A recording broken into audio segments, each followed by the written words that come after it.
19세기 말 조선 사회를 충격에 빠뜨린 놀라운 개혁이 있었으니 바로 과거제와 신분제의 폐지였습니다. 새로운 시대로 향하는 이 파격적인 변화는 각각 갑오개혁과 갑신정변으로 일어났지만 그 시작은 200여 년 전 17세기 부안 우반동에 머물던 한 선비의 책에서부터 시작했습니다.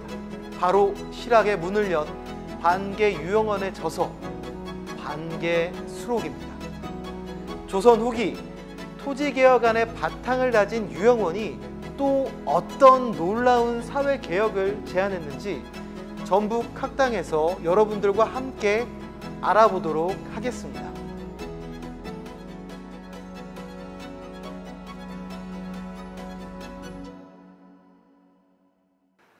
정치, 경제, 교육, 가족, 그리고 종교, 사회 곳곳의 관습과 법을 통해 이루어진 우리 사회 구조의 체계를 우리는 제도라고 부릅니다.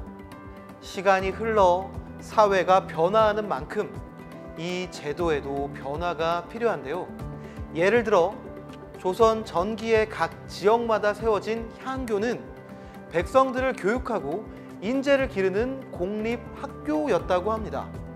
하지만 시간이 흐르면서 국가의 지원이 부족해지고 양반 자제들이 사립학교인 서원에서 공부하게 되자 향교는 쇠퇴하게 되었다고 합니다. 그렇다면 학문을 닦은 선비들이 모여 관리가 되기 위한 시험을 치르는 과거 제도는 어땠을까요? 같은 문제에 대해 답을 적고 그 중에서 우수한 인재를 뽑는 과거 제도는 부모님에 따라 벼슬을 하는 음서에 비하면 무척 공정한 제도였다고 합니다. 하지만 점점 선비들이 합격만을 바라보며 정해진 답만 외우거나 부정행위를 하는 등 부작용이 생기기 시작했다고 하네요. 노비제 또한 조선시대의 뜨거운 감자였습니다. 부모 중 한 명이 노비이면 자식도 노비가 되는 일천즉천의 제도로 인해 조선 중기에 이르자 노비의 수는 무척 많아졌다고 합니다. 조선 시대에 이르러서는 법을 제정하고 사람을 몰아 천인이 되게 할 것. 천인의 신분에서 빠져나오는 사람은 없었으니 이 때문에 천인이 점점 많아져서 10명 가운데 8, 9명이나 되었으며 양인은 점점 적어져서 10명에 1, 2명밖에 안 되었다. 이들이 천인 신분에서 해방되는 일은 없는 것이다. 낡은 제도로 인해 사회가 발전하지 못하고 백성들이 고통받는 현실을 안타까워했던 반개 유영원. 그는 조선 사회 전체를 아우르는 개혁을 제안했다고 합니다. 반개 수록 속에 펼쳐진 유영원의 솔루션. 그의 사회 개혁안은 과연 무엇이었을까요? 총 26권으로 구성된 방대한 개혁안 반개 수록 1권부터 8권이 토지 제도를 다루었다면 이어지는 9권부터 13권은 교선, 즉 교육과 인재의 선발을 다루고 있는데요. 이처럼 반개 유영원의 사회개혁은 교육에서 출발했다고 합니다. 오래전 왕들은 백성을 기르기를 두텁게 하고 가르치기를 돈독하게 하여 인재를 정밀하게 가리고 깊게 살핀 후에 관직을 명하고 이를 전적으로 맡겼으니 그렇게 한 뒤에야 관직이 적임자를 얻어 어진 정치로 세상을 다스리고 백성이 살 곳을 얻어 그 보람이 이루어진다.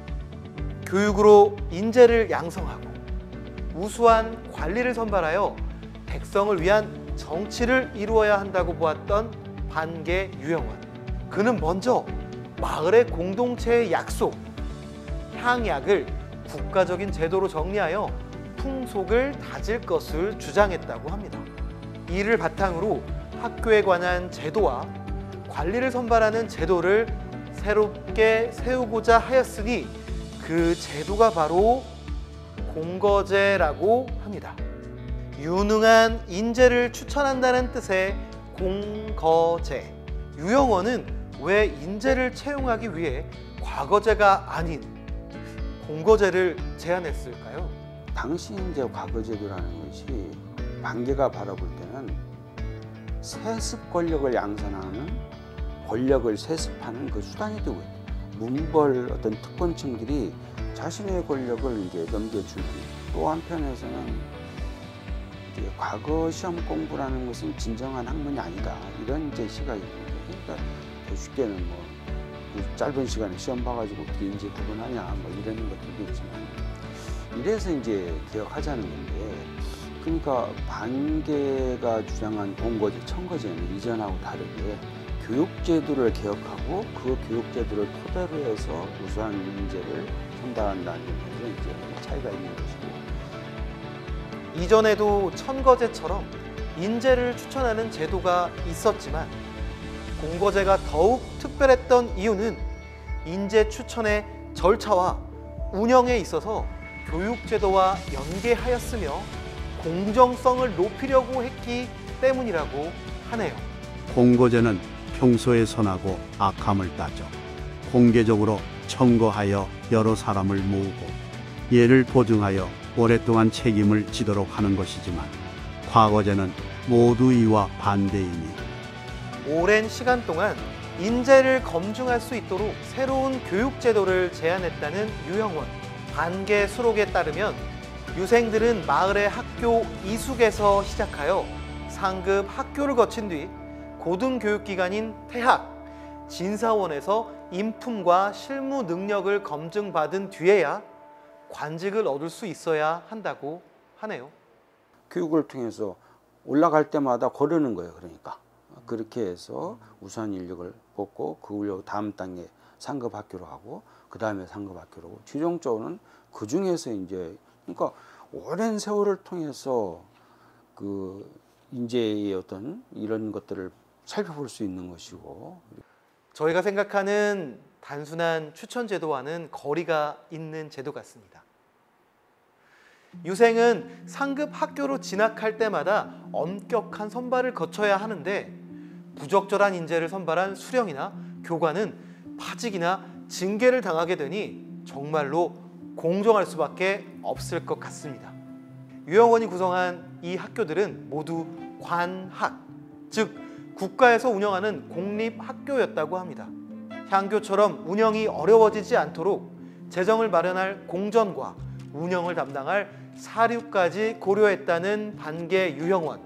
이 사료는 품행과 학문을 기준으로 선발한 선비들로 가문의 권세를 따지지 않음은 물론이고 양반부터 이섭, 서울, 양인까지 포함했다고 하는데요.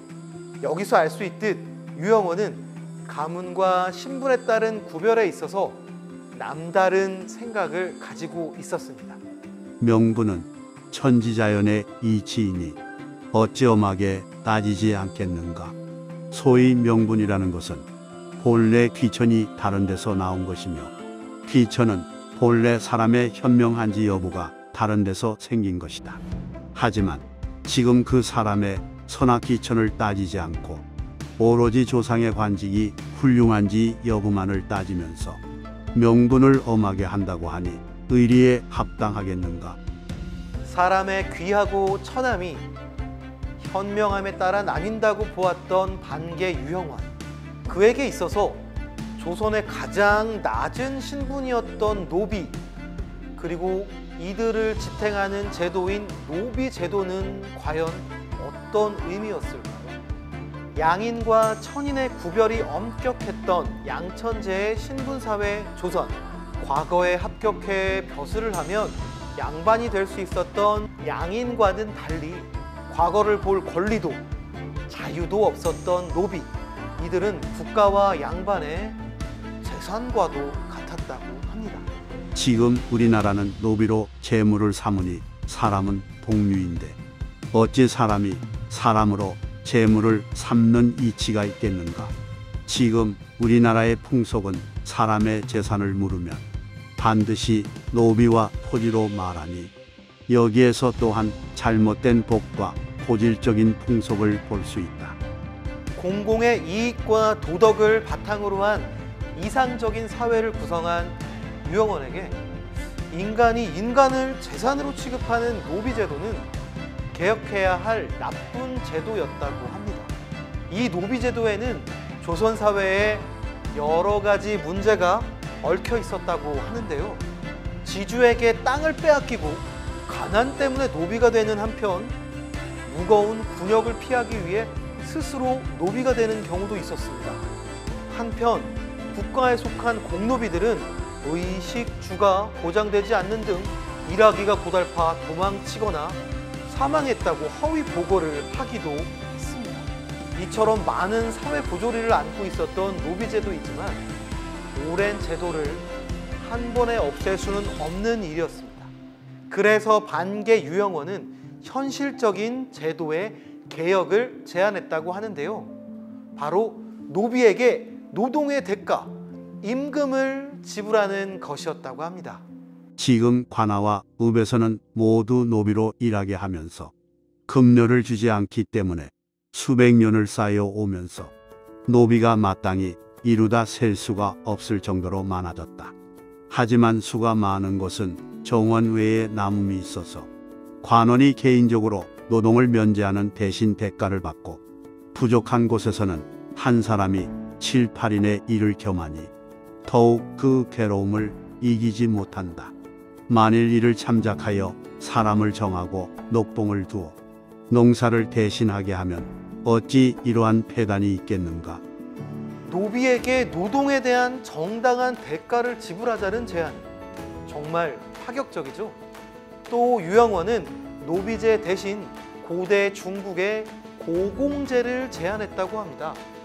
고공은 노비와 달리 임금을 받고 신분이 세습되지 않는 신분으로 지주는 이 고공들을 어질고 의롭게, 즉 인간답게 대해야 한다고 합니다.